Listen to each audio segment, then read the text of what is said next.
গতকাল বুধবার প্রধানমন্ত্রীর সঙ্গে বসেছিল news papers owners association of বাংলাদেশের প্রতিনিধিরা। এদিন সচিবালয় প্রধানমন্ত্রীর দফতরে এই বৈঠক হয়, যেখানে নোয়াবের প্রতিনিধিরা সংবাদপত্র শিল্পের বর্তমান সংকট, অর্থনৈতিক চাপ, গণমাধ্যমের স্বাধীনতা এবং সাংবাদিকদের বিরুদ্ধে মামলা সংক্রান্ত বিষয়সহ বিভিন্ন ইস্যু তুলে ধরেন।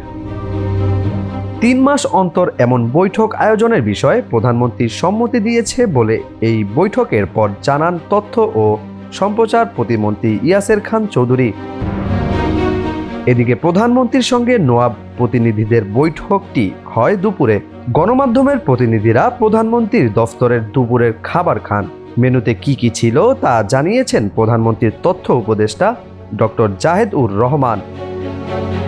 বুধবার এক ফেসবুক পোস্টে তিনি লিখেছেন, news papers owners association of বাংলাদেশের প্রতিনিধিদের সাথে প্রধানমন্ত্রী মতবিনিময়ের সময় লাঞ্চের মেনুতে ছিল ভাত, ছোট চিংড়ি দিয়ে লাউ, ঢেঁড়স ভাজি, ডিম সেদ্ধ রান্না, ডাল, দই।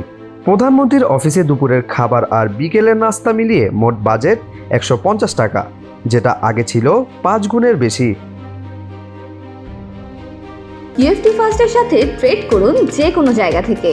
ক্যাম্পাসে ক্লাসের ফাঁকে, ঢাকার জ্যামে বসে কিংবা ঘরে বসে ট্রেডিং এখন হাতের মুঠোয়। তাই ট্রেড করুন যখন খুশি, যেখানে খুশি।